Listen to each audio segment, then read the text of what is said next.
o las muchachas hablar distinto para parecer niñas, porque si hablas o actúas de una determinada manera, eres rechazado y eres discriminado. Y hay una doble moral no solamente en la escuela. En una reunión social en donde estábamos celebrando un grupo de profesionales de distintas tendencias políticas, salió el nombre de una persona que tiene una condición sexual distinta. Y una persona que además es una persona muy reconocida en el país, dijo, no, es que él siempre fue así, porque nosotros en la universidad lo reconocíamos por el maricómetro que llevaba siempre. Maricómetro, ¿cuál es el maricómetro? Bueno, ese bolsito que suelen ponerse los maricos. Estoy hablando de un luchador de los derechos humanos de las personas en un sector académico. Entonces tú dices, epa, aquí hay una distancia tremenda entre eso que sabemos, que conocemos, y eso que está todavía introyectado en nuestras creencias, en nuestra representación social del mundo y de las relaciones, que requiere llamar la atención. Pero hay otra cosa que quiero poner. Aquí, si ustedes ven la presentación, tiene una cirugía plástica. Tuve que tachar, agregar, porque ya las cosas están dichas. Y aquí lo importante es decir lo que no se dice.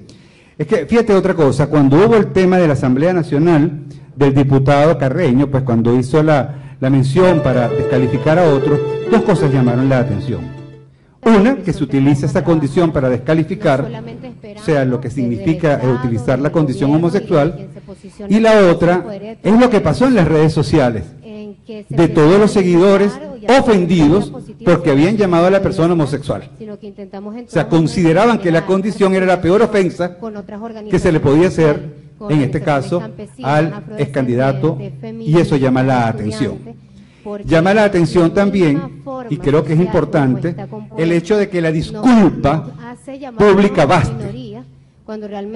Si una mujer es maltratada por el hombre y el hombre le pide perdón porque la agredió, porque le ofendió, no se justifica porque ese hombre, la intención, la acción, tiene una intención, tiene una condición, tiene una percepción que hay que abordar.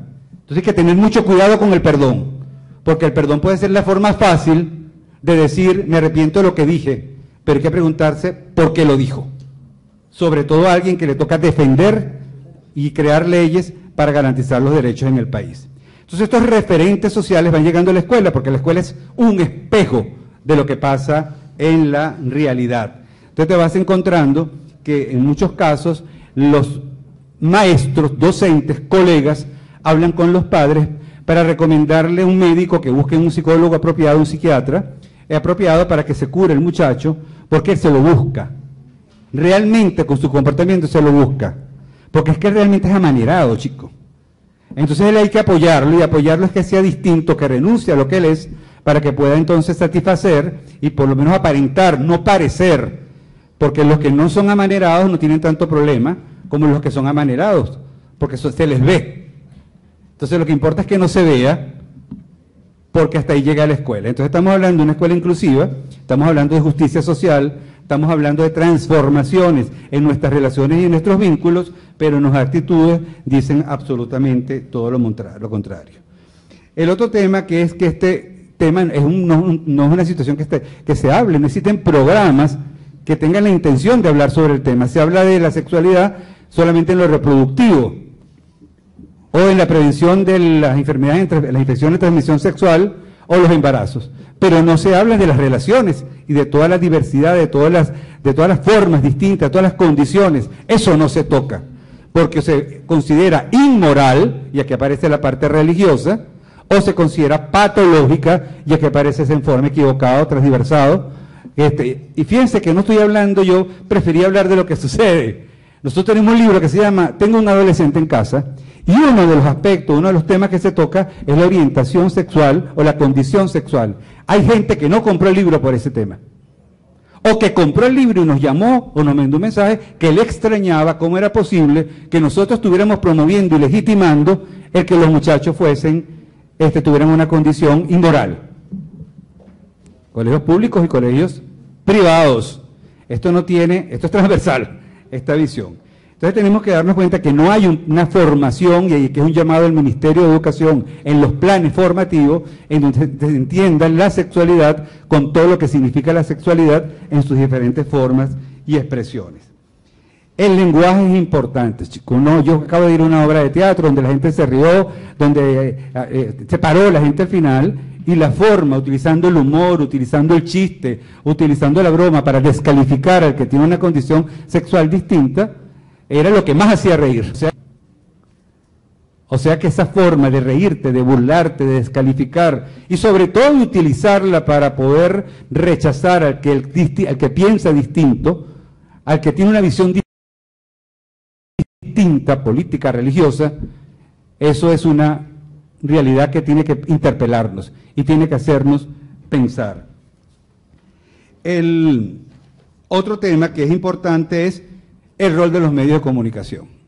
Los medios de comunicación tienen un rol importantísimo, los talk shows, la forma en que se da la noticia. Un homosexual agredió y le quitó la vida a una persona X.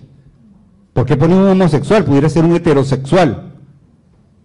Entonces el hecho de que ya se llame, resaltar, está diciendo mucho, porque el lenguaje, la palabra es acción, chicos. Y la palabra tiene un poder tremendo. Y si no revisamos nuestra forma de hablar, sino la forma de inclusive de reconocernos unos a otros, nosotros podemos caer en el error de pensar, o en la trampa, de pensar de que como tenemos leyes, de que como la discriminación es una realidad en nuestras leyes, la no discriminación, el hecho de como principio, nosotros no nos damos cuenta que en nuestras prácticas cotidianas, en nuestra casa, donde más discriminados son los niños, son en sus propios hogares. Donde tienen que sufrir la herida de sentirse que por ser distintos, considerados distintos, es precisamente en sus casas.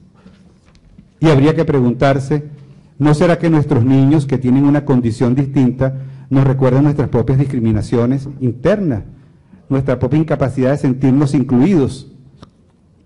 Y quiero finalizar con un hecho que me pareció interesante de una monja, de una religiosa, vestida de gris como se visten las monjas, en los Andes, que decía lo siguiente, decía, yo tengo dos niñas que son compañeras desde preescolar, ya están en bachillerato, y una de las niñas descubre que le gustan las niñas, y la otra no, la otra es heterosexual. ¿Qué pasa? La niña que le gustan las niñas comienza a acosarla para que se acueste con ella. La niña, que es su amiga desde preescolar, quiere tener un vínculo afectivo, pero no quiere tener un vínculo sexual. Inmediatamente todas las alertas se abrieron a ver qué le dijo la monja, ¿no? A la niña. Y la monja dijo lo siguiente, la monja, a diferencia de los docentes, dijo, mira, aquí el problema está no en que ella le gustes tú, sino que te acose, porque pudiera ser heterosexual. La monja. El problema es el acoso, dice la monja. El problema es obligar a otro que haga lo que no quiere. El problema es utilizar el afecto y el vínculo para que tú te acuestes conmigo. Ese es el problema. El problema no es que sea lesbiana ni que sea heterosexual.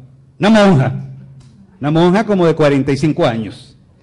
La otra cosa que dijo la monja, que me llamó la atención es, cuando yo hablé con la muchacha que estaba muy traumatizada porque su amiga confundió la relación y quería que se acostara con ella, ella le dijo, ¿te importa la relación con tu amiga? Lo dijo la monja. Si te importa, habla con ella, como pudieras hablar con un amigo heterosexual que en la adolescencia se confunde sus sentimientos y comienza a seducirte. Porque esta monja estaba preservando el vínculo. Y la monja, todo el mundo se le quedó viendo qué pasó con este ser, de dónde salió, porque además la monja le dijo a la muchacha que estaba siendo discriminada, le dijo, es importante que tengas ayuda. ¿Por qué? Porque tu condición te está poniendo en una situación de riesgo, porque no eres aceptada y tú no tienes por qué dejarte violentar tus